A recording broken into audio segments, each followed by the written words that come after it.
Hi, welcome to my YouTube channel. අවුරුද්දකට විතර පස්සේ තමයි මම ආයෙම vlog එකක් ගේන්නේ. ඉතින් මේක මම අනුරාධපුරේ solo travel කරපු vlog එකක්. ලොකු solo travel කොට එහෙම ලොකු තැන්වල මම ගියේ නැහැ. සාමාන්‍යයෙන් යන සුපුරුදු තැන් වලටම තමයි ගියේ. හැබැයි මට හිතුණා මේක vlog එකක් විදියට ඔයාලත් එක්ක share කරගන්න ඕනේ කියලා.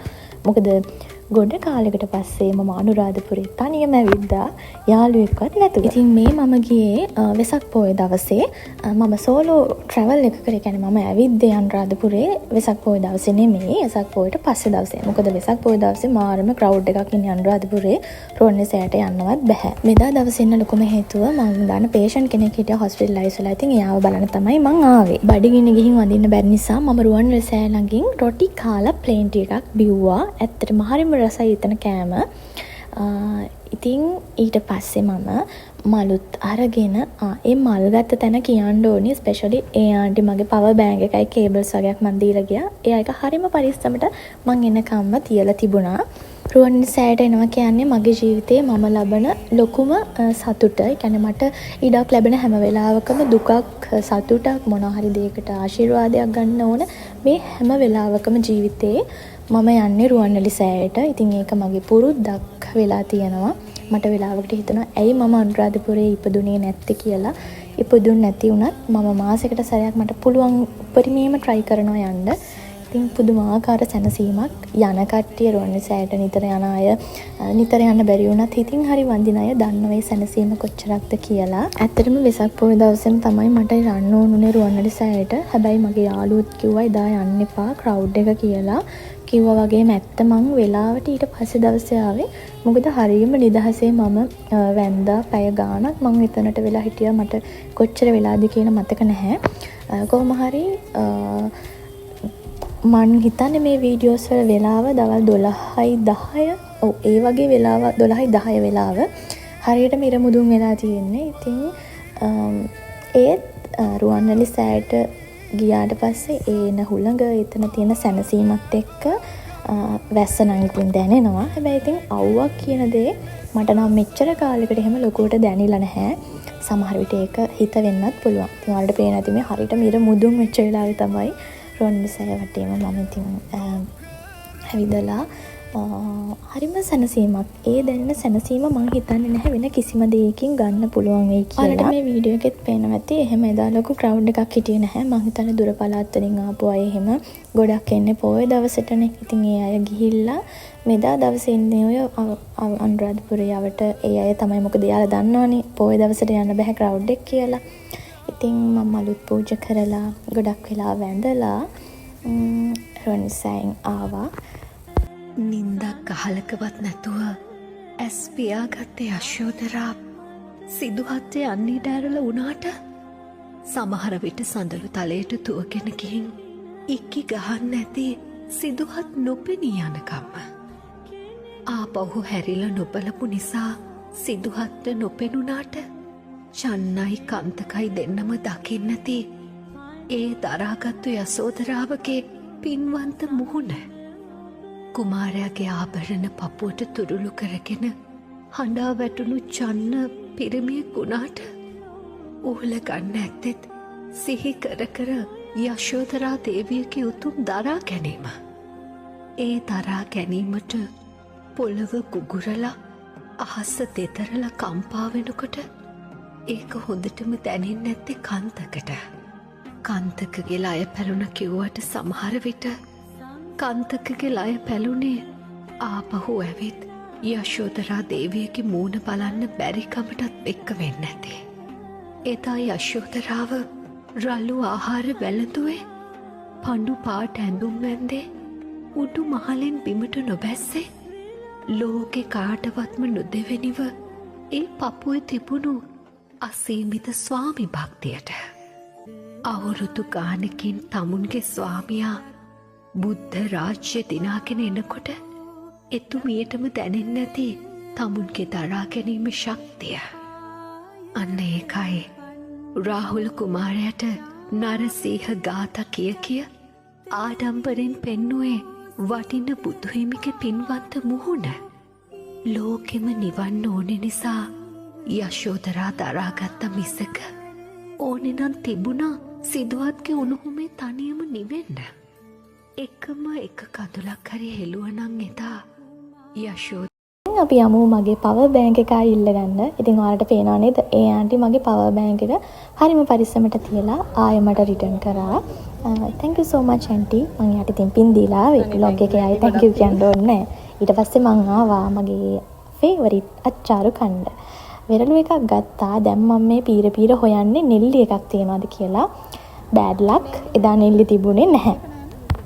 ඊට පස්සේ ඉතින් මගේ සැපට දුකට සනී වගේ සෝලෝ ට්‍රැවල් එකේ මට යන්න එන්න විදියක් තියෙන්න බෑ. ඉතින් ඒ නිසා මම පික්නි එකක් දාගත්තා. ඒ අංකල් එක්කත් ඉතින් chat එකක් දාගෙන ගියා. ඒ අංකල් හිතුවේ මම අනුරාධපුරයට ෆස්ට් ටයිම් හරි එහෙම වැඩි දන්න කෙනෙක් නෙමෙයි කියලා.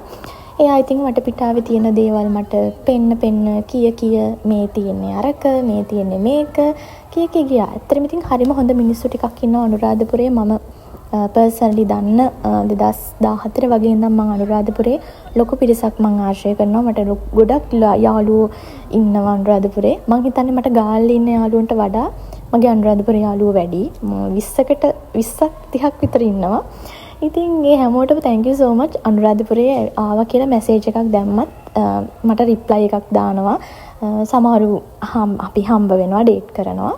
ඉතින් thank you. ඒගොල්ලෝ නිසා තමයි මම එච්චරටම අනුරාධපුරයට කැමති.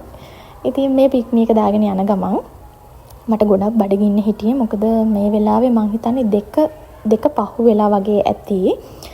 ඊට පස්සේ කන්න තැනක් කල්පනා කර යද්දී මට මතක් වුණා නෙළුම් කොලේ තියනවා කියලා. ඉතින් ඒකේ කෑම හරිම රසයි. ඒ ගානට මාරම worth.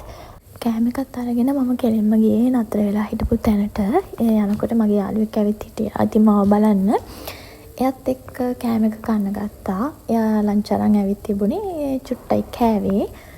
මෙතන නම හරියට මට මතක නැහැ නෙළුම් කොලේමද කියලා. මම ඩිස්ක්‍රිප්ෂන් එකේ දාන්නම් පුළුවන් වුණොත්.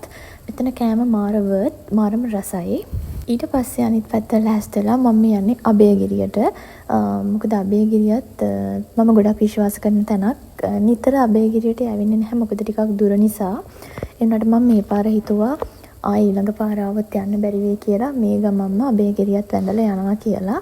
එතන බාර වෙන්නේ ගොඩක් හොඳ තැනක් කියලා කියනවා. ඉතින් මමත් වෙච්ච බාර වගේ තිබුණා ඒවත් ආය අලුත් කරන්නත් එක්ක අලුතින් බාර වෙන්නත් එක්ක එතන හිටපු මල් කඩේ කැන්ටි කෙනෙක්ගෙන් තමයි මම එතන පූජාව තියෙන විදිය අහගත්තේ. ඉතින් එයාගෙන් එහෙම අහගෙන අබේගිරියටත් ගියා. මොකද නැත්තම් මට ආයේ කවද යන්න වේද දන්නේ නැහැ. රුවන්වැලිසෑයට නිතර ගියාට අබේගිරියට ඒවට මට නිතර යන්න වෙන්නේ නැහැ.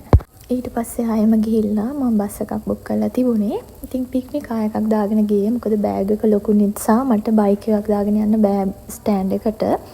ඒ යන ගමන් අදත් දන්සල් තියෙනවා. ඒ කියන්නේ පොයි පහු වෙලත් අනුරාධපුරේ දන්සල් තියෙනවා. පොයට කලිනුත් තියෙනවා. so luckily මගේ ෆෝන් එකේ බැටරි ඩෙඩ් වෙලා තිබුණේ. මොකද මම හිටපු ලොකේෂන් එකට එදා දවසම power cut. බස් එකේ තිබුණා charging port එකක්. ඉතින් ඇත්තටම මම මාර හැපි වුණා. නැත්තම් මට ගාල්ලට යනකම් මුකුත්ම කරගන්න විදිහක් නැහැ. අඩුතරමේ හදිසියක් වුණොත් කෝල් එකක්වත් දෙන්න විදියක් නැතුව හිටියේ.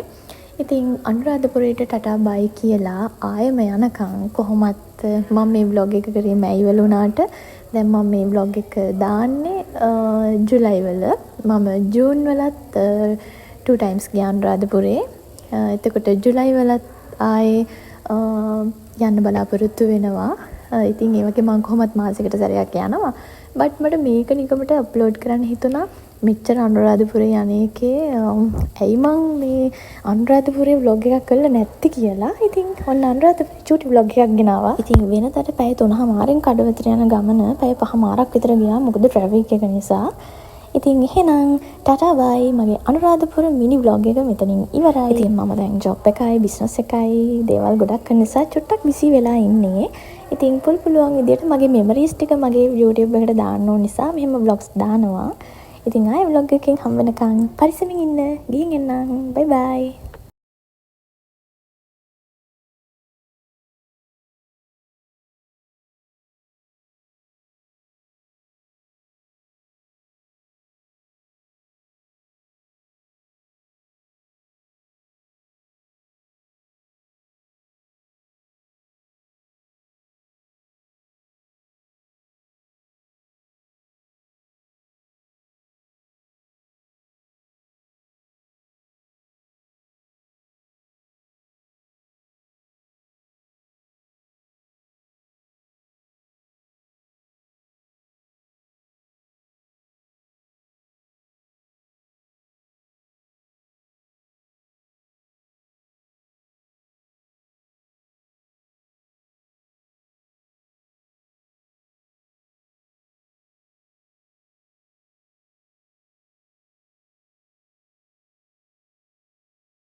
එහෙනම් ෆස්ට් ටයිම් මම අනුරාධපුරේ vlog එකක් ගෙනාවේ. thank you so much මගේ vlog එක බැලුවට.